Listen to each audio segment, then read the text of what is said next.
저희 채널A가 좀 취재를 해봤는데요. 정혁진 변호사님. 네네. 음주를 시인하고 경찰 조사를 좀 서둘러서 받으려고 하는 것과 관련해서 공연 위약금 때문이 아니냐. 첫 번째 추측은 저희 채널A 취재 결과 김호중 씨 소속사에서 여러 가지 소속된 연예인들이 있는데 김호중이 차지하는 비중이 굉장히 막대하다. 다른 연예인들은 뭐 20분의 1도 안 되는 수준이다. 거의 뭐 김호중 씨 위주로 돌아가는 소속사의 수익 과정이다. 그 상황에서 예정된 공연이 취소되고 위약금을 내야 할 때 갖게 되는 소속사의 부담감, 재정적 부담감. 두 번째는 경찰이 구속을 실질적으로 고민하고 있다라는 그 지점, 구속할 수 있다. 이 지점 때문에 막판에 입장이 좀 바뀐 거 아니냐. 어떻게 보십니까?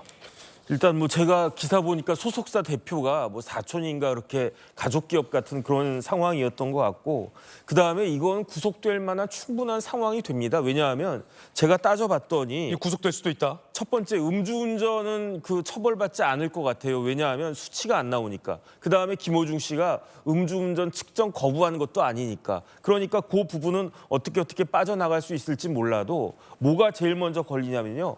도로교통법에 따르면은 교통사고 낸 운전자는 즉시 정차한 다음에 필요한 조치하여야 한다. 안 할 때는 무슨 죄가 되냐면 사고 후 미조치죄가 되거든요. 도로교통법 위반이에요. 이거는 5년 이하 징역 1,500만 원 이하 벌금입니다. 그런데 더 중요한 건 뭐냐면요.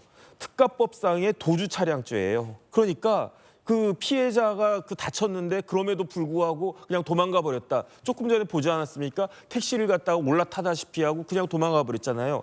이런 경우에는 1년 이상의 징역이 딱 되니까 이러니까 굉장히 이제 형이 커질 수밖에 없고, 사고 미조치에 도주치상까지. 그다음에 그 기본적으로 또 뭐가 있냐면은 아까 그 뭐 영상 보면 알 수 있듯이 중앙선을 침범했어요. 예. 그러니까 중앙선을 침범했는데 사람이 다쳤다. 이거는 업무상 과실치상죄가 되는 거예요. 이건 또 5년 이하 징역이고, 그 다음에 굉장히 이게 죄질이 나쁜 게 거짓말하면 죄질이 나쁘잖아요. 기본적으로 범죄를 저질러 놓고 뭐 위증교사한다든지 허위사실 이야기한다든지 이렇게 거짓말하는 거는 굉장히 나쁜 건데, 김호중 씨 관련해서 김호중 씨가 했는지 아니면 그 소속사가 했는지 두 가지를 했습니다. 첫 번째는 운전자를 바꿔치기 했잖아요. 분명히 김호중이 운전했는데 운전을 매니저가 했다는 식으로 이야기했잖아요. 이거는 범인 도피 교사죄에 해당할 거라고 생각이 되고, 범인 도피 교사죄까지 지금 혐의가 계속 추가되고 있어요. 그다음에 또 하나가 또 뭐가 있냐면은 또 있어요? 그 블랙박스 메모리 칩을 갖다가 없앴대잖아요. 그거 보면은 뭐 금방 나오지 않겠습니까?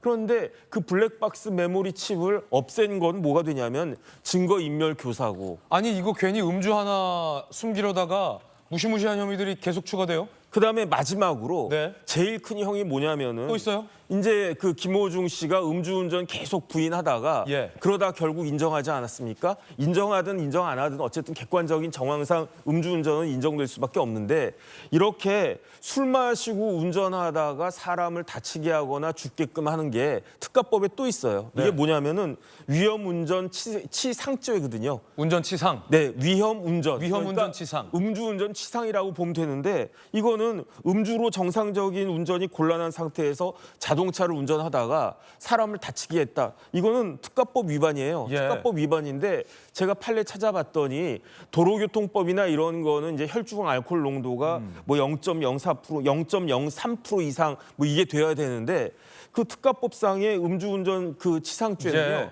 이러한 그 수치가 필요 없어요. 그냥 정상적인 운전이 불가능하면 이건 범죄로 인정이 되는데, 제가 조금 전에 말씀드렸듯이 중앙선 넘어가지고 저렇게 운전하는 게 저게 정상적인 운전입니까? 그런데 음주하는 거 본인이 인정을 했으니까 수치가 얼마가 나오든지 간에 이거는 충분히 그 치사상죄가 인정이 될 수 있다. 저는 그런 생각이 들고요. 그러면은 이 모든 혐의들이 결국은 음주 하나와 맞바꾼 자초한 셈이 됐는데, 이러면 구속 수사도 가능하다는 거예요? 아니, 저 정도면 구속돼야죠. 그다음에 범죄를 죄질이 나쁘잖아요.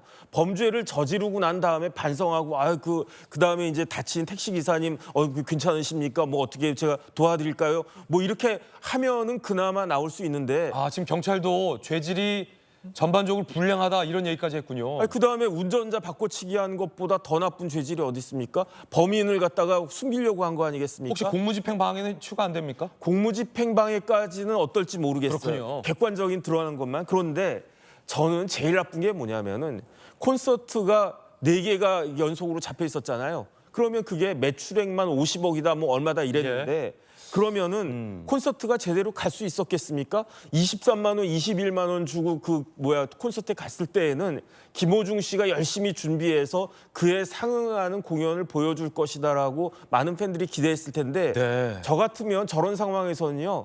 그 말도 안 나올 것 같거든요. 노래를 어떻게 불렀지? 그다음에 그 콘서트가 진짜 20만 원 상당의 가치가 있는 거였나? 10만 원, 5만 원짜리 콘서트 아니었나? 전 모든 것들을 딱 봤을 때 이런 식으로 얼렁뚱땅 넘어갈 사안은 아닐 것 같고요. 그 수사기관에서 이런 부분들에 대해서 이제 엄중하게 더 봐야 되는 것이 아닌가 싶습니다. 여러 가지 종합해 봤을 때 혐의가 상당히 많고요. 다시 한번 좀 일목요연하게 정리해 보겠습니다. 지금 법조계에서 김호중 씨의 음주 사고 이후의 행동들과 관련해서 적용될 수 있는 범죄 혐의가 이렇게나 많다라는 얘기들이 나옵니다. 구속 수사도 가능하다는 얘기도 나오는데 범죄 혐의 다시 한번 좀 정리를 해 봤습니다. 사고 미조치, 도주치상, 특가법상 음주운전 치상 등등. 사고 미조치, 도주치상, 증거인멸교사, 위험운전치상, 공무집행방해 등등등 적용될 수 있는 혐의가 더 많다라는 겁니다. 거짓 자수 과정 등의 인지 여부도 살펴보고 있다. 경찰은 이렇게 밝히고 있습니다.